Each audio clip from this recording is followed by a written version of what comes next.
హైదరాబాద్లో 72 అంతస్తుల టవర్ కడుతున్నారంట. ఈ యొక్క వార్త ఇప్పుడు రియల్ ఎస్టేట్ రంగంలో పెద్ద చర్చగా అయితే మారింది. చాలామంది దుబాయ్లో హైదరాబాద్ కూడా స్కై స్కాపర్ల సిటీగా అయితే మారిపోతుందా అని మాట్లాడుకుంటూ ఉన్నారు. మరి కొంతమంది ఈ టవర్ ఎక్కడ వస్తుంది, పనులు ఎక్కడ మొదలయ్యాయి, ఇప్పుడు ఇక్కడ భూమి విలువ ఎలా ఉండబోతుంది అని అడుగుతున్నారు. అసలు ఈ నిజమేంటి? ఈరోజు ఈ విషయం మొత్తం కూడా క్లియర్గా మాట్లాడుకున్నాము. మొదటిసారి మన ఛానల్ని విజిట్ అవుతున్న వాళ్ళు ఛానల్ని సబ్స్క్రైబ్ చేసుకోండి, పక్కనే ఉన్న బెల్ ఐకాన్ అయితే యాక్టివేట్ అయితే చేయండి. అసలు ఏం జరుగుతుంది ఈ గట్కేసర్లో? ఇవంతా కూడా హాట్ టాపిక్గా అయితే మారింది. గట్కేసర్ విషయం మాత్రం అంటే ఎమ్రంపేట బ్రిడ్జ్ దిగిన తర్వాత ఒక 72 నుంచి 73 అంతస్తుల బిల్డింగ్ టవర్స్ అయితే కడుతున్నారు అని చెప్పేసి చాలా వార్తలు అయితే వస్తున్నాయి. ఇప్పటికే హైదరాబాద్లో భారీ హై రేంజ్ ప్రాజెక్టులు అంటే మనకు గుర్తుకొచ్చేది ఏంటంటే కోకాపేట, గచ్చిబౌలి, నానక్రామ్గూడ, ఫైనాన్షియల్ డిస్ట్రిక్ట్, ఇవన్నీ కూడా మనకు గుర్తుకొచ్చే ప్రాంతాలు. అంటే ఐటీ కంపెనీలు ఎక్కువ ఉండడం వల్ల పెద్ద పెద్ద ఆఫీసులు, లగ్జరీ ప్రాజెక్టులు అన్నీ కూడా ఇక్కడే ఉన్నాయి. కానీ ఇప్పుడు పరిస్థితి నెమ్మదిగా అయితే మారిపోతుంది. డెవలపర్ల దృష్టి తూర్పు హైదరాబాద్ వైపు కూడా వెళ్తుంది. అందుకే గట్కేసర్ సమీపంలో 72 అంతస్తుల భారీ రెసిడెన్షియల్ టవర్ ప్రతిపాదన వార్తల్లో అయితే నిలిచింది. అయితే ఇక్కడ మీరు ఒక విషయం అయితే ఖచ్చితంగా అయితే గుర్తుంచుకోవాలి. సోషల్ మీడియాలో వస్తున్నట్లు టవర్ నిర్మాణం ఇప్పటికీ ప్రారంభం అయితే కాలేదు. ప్రస్తుతం అందుబాటులో ఉన్న సమాచారం ప్రకారము ప్రాజెక్ట్ ఇంకా ప్రతిపాదన దశల్లో అయితే ఉన్నదన్నమాట. అంటే కొంతమంది డెవలపర్లు హెచ్ఎండిఏకు ప్రణాళికలు అయితే సమర్పించింది అని చెప్పేసి వార్తలు అయితే వస్తున్నాయి. ఇంకా అనుమతుల ప్రక్రియ అయితే పూర్తి కావాల్సి అయితే ఉన్నది. కాబట్టి మనం రేపే 72 అంతస్తుల భవనం కట్టేస్తున్నారు అనుకోవడం అయితే తప్పండి, సరైనది కూడా కాదు ఈ విషయం అయితే కూడా.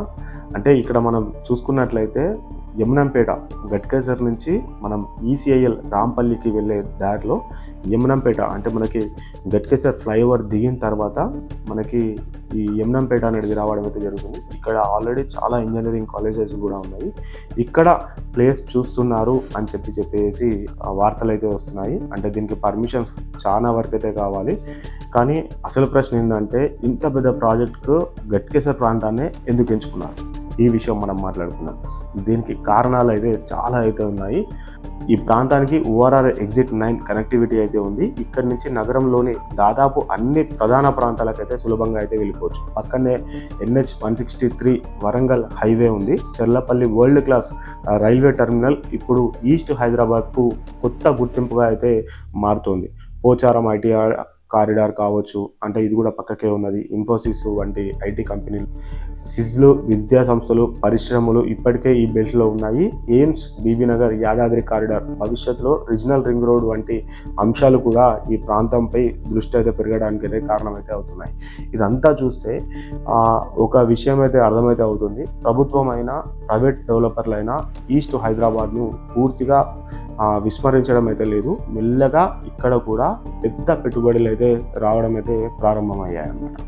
ఒకసారి చూసుకోవచ్చు, మనం ఏరియా మొత్తం కూడా మనకి సికింద్రాబాద్ రైల్వే స్టేషన్ని తలపించే విధంగా ఇక్కడ మనకి చెర్లపల్లి రైల్వే స్టేషన్ కూడా అత్యాధునిక సదుపాయాలతోటి అన్ని రైల్ కనెక్టివిటీ తోటి ఇక్కడ కూడా చాలా పెద్దగా ఉన్నటువంటి రైల్వే స్టేషన్ అని కూడా మనం చెప్పుకోవచ్చు. ఇప్పుడు చాలామంది అడిగే ప్రశ్న ఏంటంటే గట్కేసర్ కూడా ఒక కోకాపేట అవుతుంది. చూడండి, అలాంటి మాట ఇప్పుడు చెప్పడం అయితే సరైతే కాదు. కోకాపేట ఈ స్థాయికి రావడానికి దాదాపు ఒక 15 నుంచి 20 సంవత్సరాలు అయితే పట్టింది. అంటే మనం కోకాపేట ముందున్నప్పుడు కోకాపేట చూసుకోవచ్చు, ఇప్పుడు కోకాపేట చూసుకోవచ్చు. అసలు చూడలేము కోకాపేట అయితే. పెద్ద పెద్ద టవర్స్ అన్ని ఆకాశాన్ని అంటే విధంగా మొత్తం టవర్స్ అయితే నిండిపోయి అయితే ఉన్నాయి. ఇంకా మనకి ఐటీ కంపెనీలు వచ్చాయి, ఫైనాన్షియల్ డిస్ట్రిక్ట్ అభివృద్ధి అయితే చెందింది. రోడ్లు, ఫ్లైఓవర్లు, మెట్రో ప్రణాళికలు, లగ్జరీ ప్రాజెక్టులు కూడా ఈ ప్రాంతంలో అయితే చాలా అయితే రావడం అయితే జరిగింది. ఆ తర్వాత ఆ ప్రాంతం ఆ స్థాయికి అయితే చేరుకుందనమాట. కానీ గట్కేసర్ విషయంలో ఈ ఒక్క విషయం మాత్రం ఖచ్చితంగా అయితే చెప్పొచ్చు, ఇక్కడ అభివృద్ధి వేగంగా అయితే జరుగుతుంది. ప్రతి ఏడాది కొత్త ప్రాజెక్టులు అయితే వస్తున్నాయి, కనెక్టివిటీ మెరుగైతే అవుతుంది, ప్రభుత్వం కూడా మౌలిక వసతులపై పెట్టుబడులు అయితే పెడుతుంది. ఇలాంటి సమయంలో 72 అంతస్తుల టవర్ లాంటి ప్రాజెక్టులు నిజంగా అన్ని అనుమతులు పొంది ఈ నిర్మాణం ప్రారంభం అయితే ఇది ఒక భవనం మాత్రమే కాదు, మొత్తం ఈ ప్రాంతానికి ఒక బ్రాండ్ ఇమేజ్ని అయితే తీసుకొచ్చే అవకాశం అయితే ఉంది. కమర్షియల్ స్పేసులు పెరుగుతాయి, అపార్ట్మెంట్లు, విల్లాలు, హోటల్స్, షాపింగ్ స్పేస్లు అన్నీ కూడా పెరగవచ్చు. పెట్టుబడిదారుల దృష్టి కూడా మరింత ఈస్ట్ హైదరాబాద్ వైపు అయితే మళ్ళీ అవకాశం అయితే ఉన్నది. ఈ విషయం మాత్రం నిజం.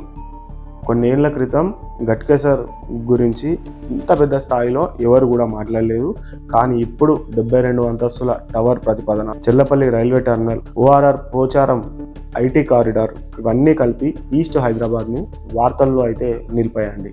మరి మీ అభిప్రాయం ఏంటి? ఈ ప్రాజెక్టును అన్ని అనుమతులు వచ్చి నిజంగా నిర్మాణం పూర్తయితే గట్కేసర్ మనకు మొత్తం కూడా ఈస్ట్ హైదరాబాద్లో ఒక కొత్త రియల్ ఎస్టేట్ హబ్గా అయితే మారిపోతుందా?